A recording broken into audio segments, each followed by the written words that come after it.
Bab 306. Dia ingin membunuhku. Perawatan ini berlangsung selama 2 jam penuh sebelum berakhir. Irene melakukan pijat dan akupuntur lagi. Setelah perawatan, dia sangat lelah hingga berkeringat. Keajaiban, ini keajaiban. Seorang ahli tua berambut abu-abu tiba-tiba berteriak kegirangan. Tuan Besar Ye, ada apa denganmu? Para ahli lainnya bertanya dengan heran. Baru saja, aku melihat jari-jari pasien bergerak. Ini pengobatan pertama, dan pasien benar-benar merespons. Ini menunjukkan bahwa pasien sudah memiliki respons stres terhadap dunia luar. Tuan Besar Ye menunjuk ke tangan Davidkin dan berkata dengan penuh semangat, menurut kemajuan ini, aku kira pasien akan bangun paling lama dalam 5 hari. Aku juga melihatnya. Tadi kupikir mataku salah, tapi aku tidak menyangka jari pasien yang benar-benar bergerak. Sungguh tidak bisa dipercaya. Ahli Ai, kamu hanyalah harta dari Kyushu, dan bakat medismu membuatku merasa malu. Ahli Ai, bisakah aku memujamu sebagai guruku? Tiba-tiba, seluruh bangsal menjadi sangat ribut, dan ahli tua berambut abu-abu itu bahkan ingin belajar dari Irene. Adegan ini sangat mengejutkan hati Yuri Zhou, baru pada saat ini dia menyadari betapa kuatnya ahli medis wanita muda ini. Rumah sakit rakyat Jiangsu adalah rumah sakit tersier terbaik di kota Jiangsu, dan para ahli yang hadir dapat dikatakan sebagai ahli terbaik di kota Jiangsu. Pakar level ini sangat hormat di depan Irene. Lesikin tahu bahwa Irene sangat kuat, tetapi dia tidak menyangka dia akan menjadi sangat kuat.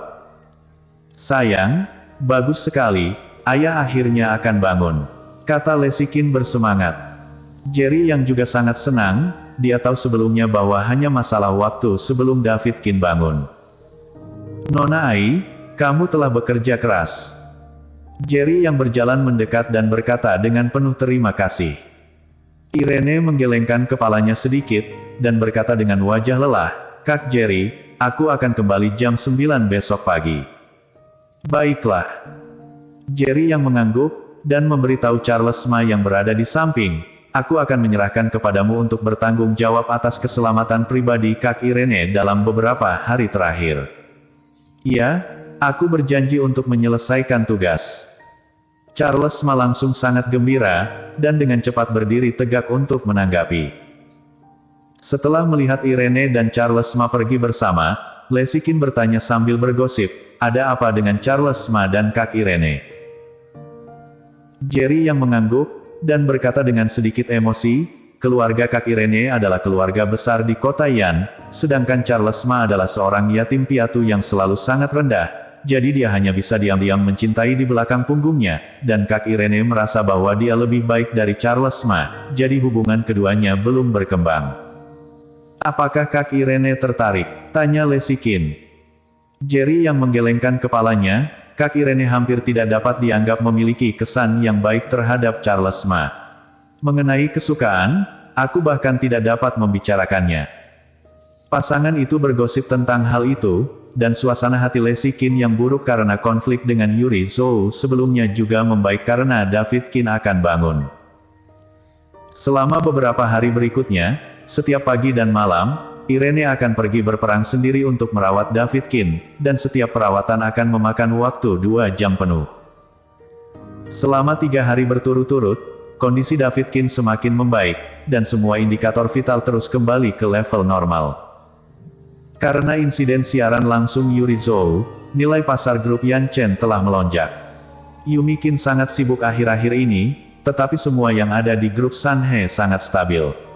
Lesikin hanya mengambil cuti tahunannya terlebih dahulu dan tinggal di rumah sakit setiap hari. Adapun Yuri Zhou, dia ketakutan setiap hari. Dengan Jerry yang di sekitar, dia tidak dapat menemukan kesempatan untuk melakukan apapun. Marcelia, apa yang harus aku lakukan? Yuri Zhou menelepon Marcelia Zeng dan menceritakan semua tentang situasi terkini. Lagi pula, Marcelia Zeng lah yang berinisiatif untuk datang ke pintu dan memintanya melakukan sesuatu pada Jerry yang sejak awal. Bibi, apa yang kamu bicarakan? Aku tidak mengerti sepatah kata pun, kata Marcelia Zeng berpura-pura bodoh. Jika Davidkin sudah mati, Tidak apa-apa untuk dikatakan, tetapi dia masih hidup, jadi mengapa Marcelia Zeng mengambil air berlumpur ini saat ini? Marcelia Zeng, apa maksudmu?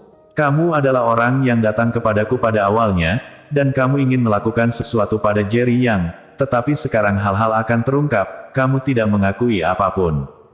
Kata Yuri Zhou dengan marah.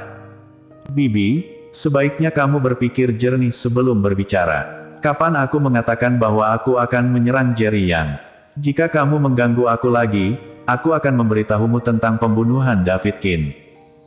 Kata Marcelia Zeng sambil mencibir. Mendengar ini, Yuri Zhou terkejut, dia tidak berani bersikap setangguh sebelumnya, nadanya menjadi lebih lembut, dan dia memohon, Marcelia, aku mohon, oke. Pikirkan cara, apa yang harus aku lakukan sekarang? Jika aku tidak ingin menyelesaikan masalah ini lagi, semuanya akan terungkap, dan aku akan mati. Bibi meyakinkanmu? Selama kamu bisa membantuku membunuh David Qin, aku pasti akan membantumu membunuh Jerry Yang. Yuri Zhou benar-benar terburu-buru, dia tidak tahu harus meminta bantuan kepada siapa. Sudah 3 hari sekarang, dan kondisi David Qin semakin membaik dari hari ke hari. Para ahli di rumah sakit juga mengatakan bahwa David Qin dapat bangun kapan saja, dan dia sangat ketakutan. Di masa depan, jangan hubungi aku lagi. Setelah hening lama, Marcelia Zeng langsung menutup telepon. Mendengarkan nada sibuk yang datang dari handset ponsel, Yuri Zhou memiliki ekspresi muram di wajahnya. Kamu jalang, kamu ingin menjauhkan diri dariku setelah kamu menggunakanku. Tidak mungkin, bahkan jika itu kematian, aku akan membiarkanmu mendukungku. Kota Zhou, keluarga Zhou. Setelah Marcelia Zeng menutup telepon, seluruh tubuhnya dilanda kepanikan.